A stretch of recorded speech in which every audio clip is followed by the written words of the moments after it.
Samantala po, iginiit ng Department of Agriculture na mahalaga ang pagkakaroon ng epektibong flood control projects para maprotektahan ang sektor ng pagsasaka tuwing masama ang panahon.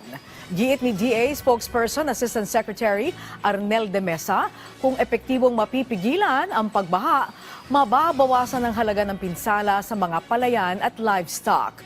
Kung bahain man umano, mabalis naman itong huhupa kung epektibong gagana ang flood control projects.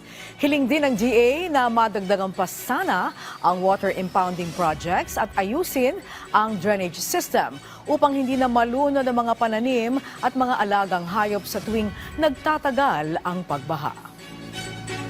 Talagang maapektuhan ang sektor. Hindi lang palayan, maisan.